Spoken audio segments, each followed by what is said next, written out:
Like a lot of you, I have a ton to do today. Later on, I'm gonna leave work, pick up the kiddo, load up all of our camping gear, and then take the family out to our favorite spot, where we might do some off-roading before we set up. So, what's the best car for handling all that action? Here at Edmunds, we think it's a compact SUV. They have enough size for trips, enough comfort for passengers, and good fuel economy for longer drives. If you're thinking about one but don't know where to start, it's our top 10 best compact SUV rankings. At Edmunds, we have rankings for every car, truck, and SUV that we test. So head to Edmunds.com if you're in the market for any vehicle. Also, hit like and subscribe so you'll be the first to see Edmunds videos when they come out. And go to Edmunds.com/sellmycar to get a cash offer on the vehicle in your driveway right now. So what goes into the Edmunds rankings?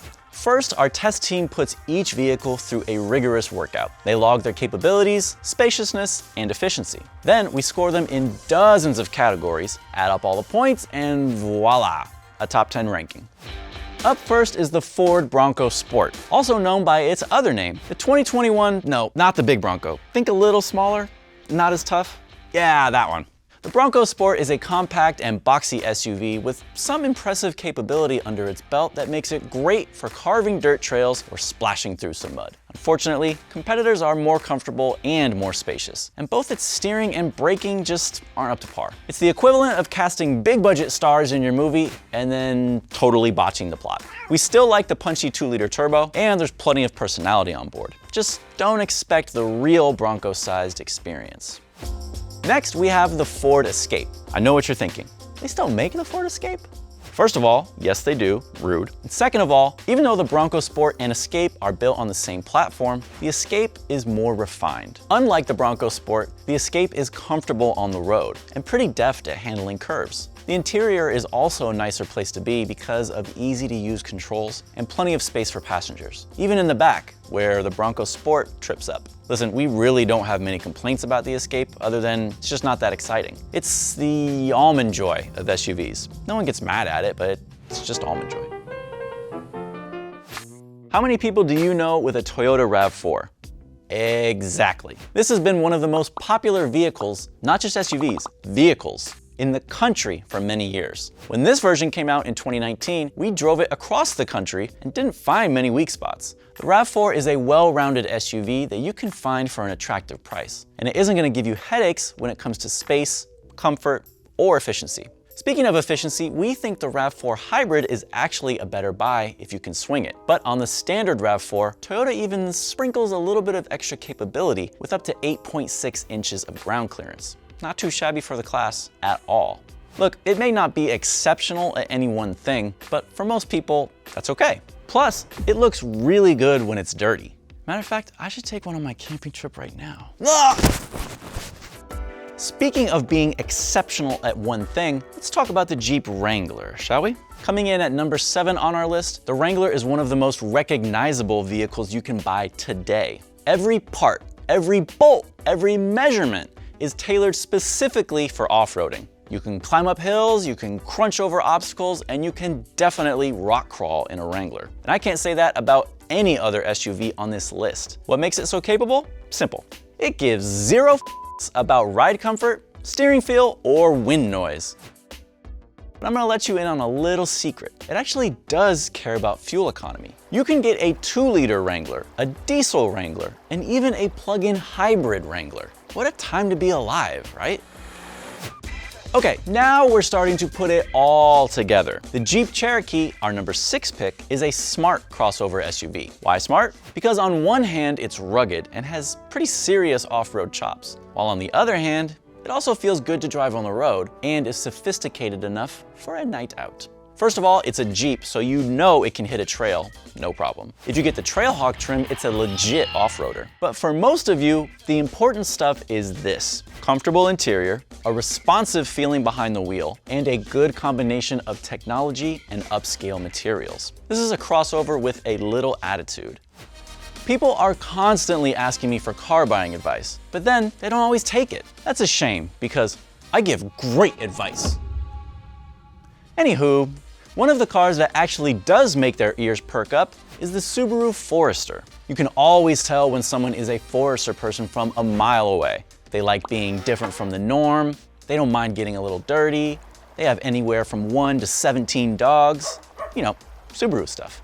The Forester comes with standard all-wheel drive, but the thing that a lot of people don't know is the advanced safety system, called EyeSight, is one of the best that we've tested. All my friends with Foresters love them, and I know this for a fact because Subaru owners are contractually obligated to talk your ear off about their Subarus. The redesigned 2022 Hyundai Tucson looks like it could get the kids to school in the morning and grate a 100-pound block of Parmesan at night. I mean, there is a lot going on with this design. But once you open the doors, you'll see why this new SUV has shot to the top of our rankings. The Tucson is extremely well appointed, with excellent seats, soft materials all over the place, and an A+ smooth ride on the road. We like it. We just don't like its engine very much. It took more than 10 seconds for this 4-cylinder to get the Tucson from 0 to 60 miles an hour. Yikes. But I have a solution for that. Its hybrid version. It's the quickest hybrid SUV in the class and keeps all of the comfort of the gas version, just obviously with better fuel economy. Just keep it away from your cheese. Next up is the Nissan Rogue, which you might be surprised to see here. After all, the Rogue hasn't been one of our highest rated compact SUVs in the past. But something crazy must have happened over at Nissan HQ, because we were left impressed with this redesigned 2021 model. It's got a blocky new design, it's actually pretty fun to drive, and the interior on top trim levels is surprisingly plush. The biggest thing, however, is that it's supremely easy to use. Nissan designed the Rogue to be your helpful pal, and it fills that role nicely. There are all kinds of spacious areas to store your stuff, and the rear cargo area is among the largest in the class. Even better, the divide and hide cargo management system can be configured to keep items in place, or create maximum storage space, or hide your stuff from outsiders. Nifty thinking, Nissan. Earlier, I told you that people only really take my car advice on 2 vehicles, the Subaru Forester and this one, the Mazda CX-5. Why? I mean, just look at it. When have you ever seen a compact SUV that made you stop and say, damn? It looks sleek, it looks sporty, it looks, I hate this word, but it looks dynamic. And it drives exactly how it looks. CX-5 is really sharp on the road. I mean, it's a Mazda, it's what they do. But beyond that, the CX-5 also has a gorgeous interior. Even on base levels, the styling is just first class. And its highest trim, called the Signature, is legit luxurious. I like it so much, I have a 2020 CX-5 at home. Turns out I give pretty good advice. People should listen to me more. Finally, we're up to number 1 on our list. And if you've ever attended a PTA meeting, this will come as no surprise. It's the Honda CR-V. The CR-V is a smart choice. Sure, it has powerful engines, a quiet ride, and nice seats. And there's great cargo capacity. I mean, like exceptional cargo capacity. But most of all, the CR-V just doesn't really have weaknesses. It can be the smooth daily commuter, it can be the mountain bike hauler, it can be the winter ski vehicle with an all-wheel drive system that pulls you out of the snow when you accidentally drive into a drift. Don't ask me how I know. Most of all, the CR-V nails the basics, and it adds a lot of value into every trim level on top of that. You may have to pay a little more than some rivals for the privilege, but in our estimation, the CR-V experience is worth it. Hey, that was fun! Compact SUVs can be fun. You know, these aren't the most exciting vehicles on the road, but with a little imagination, there's all kinds of things you can do with them. Whether you decide to go with an Escape, or a CX-5, or anything else on this list, it can all carry lots of stuff and keep you and your passengers comfortable on the road for a long time. So if you really want a compact SUV that makes you happy, you should do one thing: go outside and enjoy it. Don't forget to hit like and subscribe so you'll be the first to see Edmunds videos when they come out. And if you're in the market to sell your car, go to edmunds.com/sellmycar to get a cash offer on the vehicle in your driveway right now.